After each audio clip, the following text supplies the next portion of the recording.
C'est la raison pour laquelle on voit dans les statues ou dans le relief ou sur les parois, on voit les hommes comme les divinités, ou plus exactement les divinités ou les dieux et les déesses, comme les hommes habillés plus ou moins par la même façon. Donc toutes ces pièces qu'on le voit à droite et à gauche, et les figurines qu'on le voit sont des statues ou des statuettes de divinités, et les pièces qu'on le voit, ou les textiles qu'on le voit, elle était une espèce de linceul couvert ces statues quand on les a trouvées. Par exemple, devant nous aussi dans la grande vitrine, on voit le couvercle d'un cercueil et sur lequel on voit la personne allongé, et on peut distinguer très bien son vêtement et la façon de créer ces vêtements, une jupe plissée ou pliée en plusieurs niveaux, et sans oublier la perruque sur sa tête. D'autres textiles aussi, comme on le voit, ont été utilisés comme une espèce de linceul, comme nous voyons dans la grande vitrine. Ça, c'était aussi une pièce qui était autrefois sur une momie de ce qu'on appelle l'époque gréco-romaine.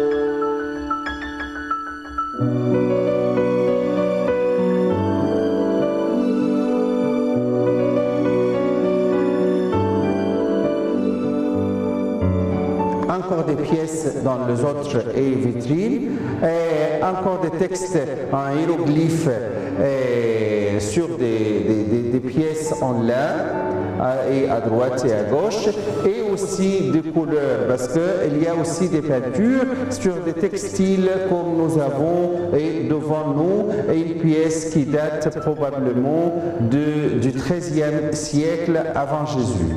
On peut passer aussi dans une autre pièce en laissant cette salle de l'au-delà ou de la divinité de l'Égypte ancienne.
s'arrête dans cette salle notamment devant la vitrine où nous avons les outils utilisés pour la fabrication. On voit plusieurs sortes d'outils, on voit même certaines pièces sur lesquelles il reste encore, où il y a encore les fils, comme nous voyons et dans les vitrines. On voit aussi des tailles différentes et on voit aussi des outils utilisés dans les métiers à tisser, comme nous voyons tout au fond.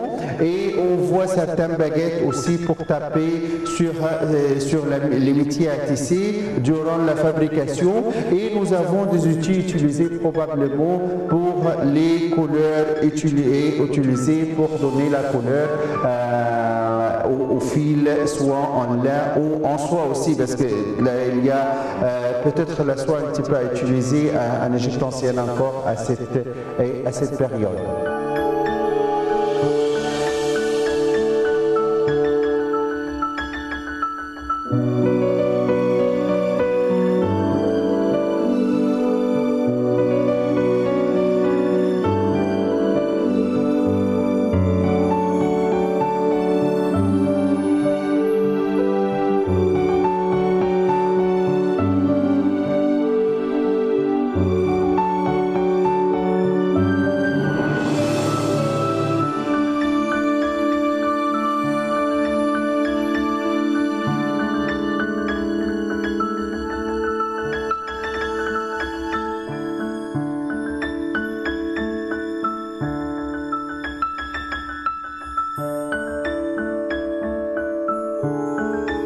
À côté de ça, donc, dans les autres vitrines, on voit des vêtements ont été utilisés durant la fin de l'époque égyptienne, notamment ce qu'on appelle l'époque copte. Il s'agit à la fin de l'époque byzantine et jusqu'à la conquête arabe ou la conquête musulmane.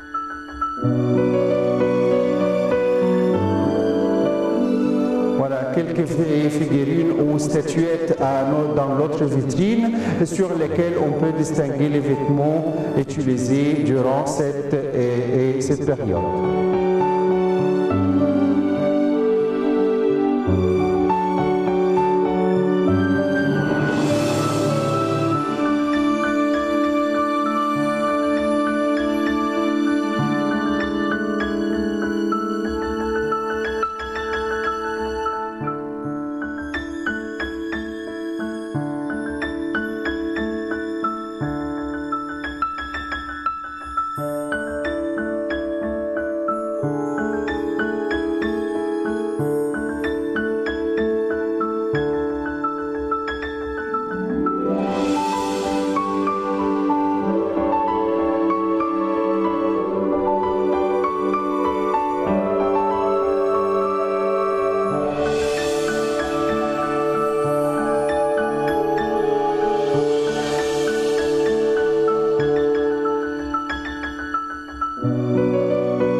ancêtres, durant les 6 premiers siècles de notre ère, ce qu'on appelle l'époque copte, héritier les traditions et l'industrie des textiles connue en Égypte ancienne. C'est que cette période-là, on appelle souvent l'époque ou la période copte. Sans oublier que le mot copte a été utilisé en Égypte ancienne pour désigner tous les Égyptiens, même avant l'apparition du christianisme. Mais par une manière conventionnelle aujourd'hui, on l'utilise pour désigner l'époque chrétienne de l'Égypte. Ça fait entre le 1er siècle de notre ère et le 7e aussi de notre ère. Il s'agit, c'est la période durant laquelle nos ancêtres commencent à convertir au christianisme. Donc, dans cette salle, on voit très bien quand même la fin de ce qu'on appelle l'époque ou la période copte avant de connaître une nouvelle art et aussi un nouveau ère. Il s'agit de l'époque musulmane. Certaines sortes de textiles et de décorations utilisées à cette époque, il s'agit de la fin de l'époque copte, c'est le style kabati, donc le mot comme nous voyons est sorti ou dérivé du mot ancien copte. Certaines pièces, on voit des décorations assez intéressantes. On voit même peut-être l'image de cœur utilisée sur un fond blanc, cœur en rouge, utilisé sur un fond un peu clair à droite et à gauche. On voit ça. Les pièces quand même assez intéressantes, mais malheureusement, il est difficile aujourd'hui de savoir le rôle ou comment ces pièces ont été utilisées. Il semble qu'il s'agit d'un simple drap utilisé sur une table ou sur un lit. On ne peut pas encore savoir.